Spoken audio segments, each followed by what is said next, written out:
Hey guys, it's January 7th. It's a really weird day today. There's a lot of crazy things happening in the US, and we weren't going to release an episode today because there's a lot of crazy things happening, but I think it's time for things to go back to normal.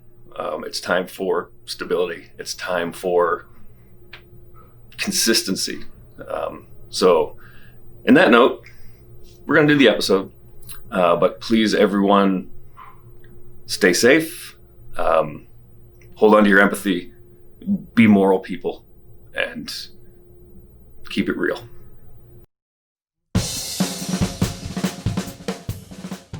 We're asking our woodworkers for 3 solid GM tips. Solid ones.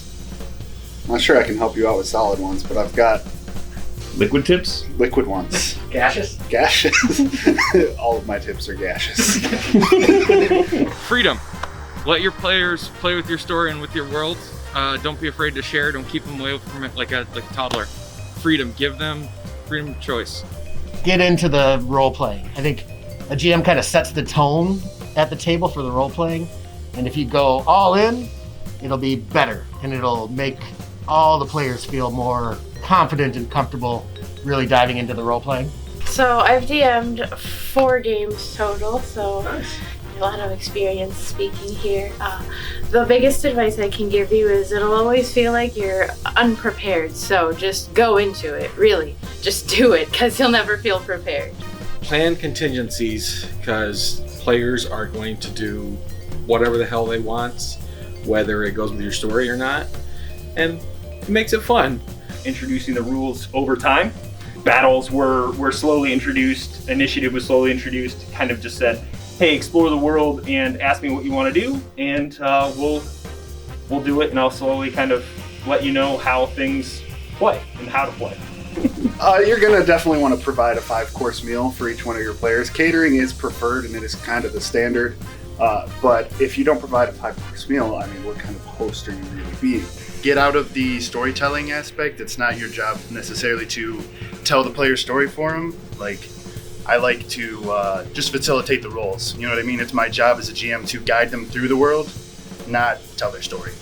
Feel free to say no to some things, but give them freedom when you can.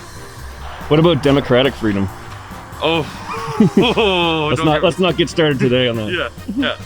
Don't over prep. If you have players like I do, for instance, Me. like Cameron, they will ruin any plan that you set up. So I usually do 3 or 4 encounters and then fill in the blanks with the players as we go.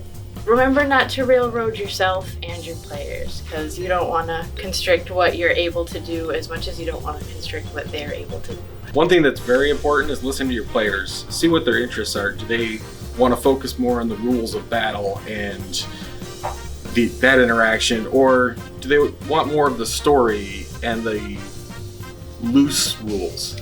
We call you AJ. Yes, true. No one really knows your real name. What do they call you on the floor? I think this week is Aardvark Joe. Yep. The same way you would introduce the rules is the same way you should establish lore. Try not to dump all of the awesome ideas that you've been planning in your off time for months on end all at once.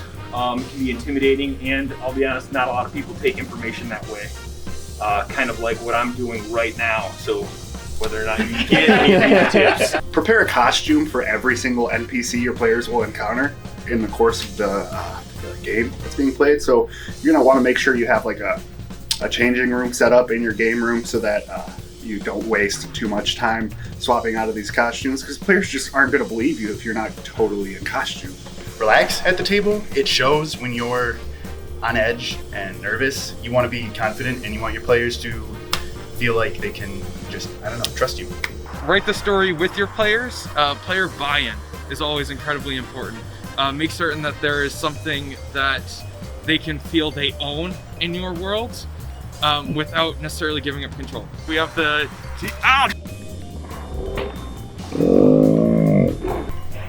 Try to make your encounters memorable. Change the environment, change the weather, and know what the enemies do. Make it exciting, so every combat's a little bit different. Even every role-playing encounter is a little bit different. As much as you are there to host, all of your friends and let them act like idiots while you sit there and parent them, it's definitely supposed to be kind of fun for you to be running your own game and playing with your friends. So, do your planning more than last second. Don't wait until the last second to do your planning. There we go. That's it. That's you just ruined my whole GM world by saying that. Man. I always do last second.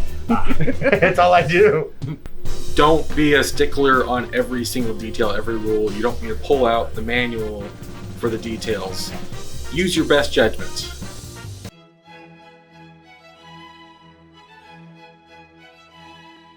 Become overly and neurotically attached to your character. If harm should come to them, bitch and moan to your DM. If they should meet their untimely demise, let the tears flow freely and demand resurrection, even if you are level 1.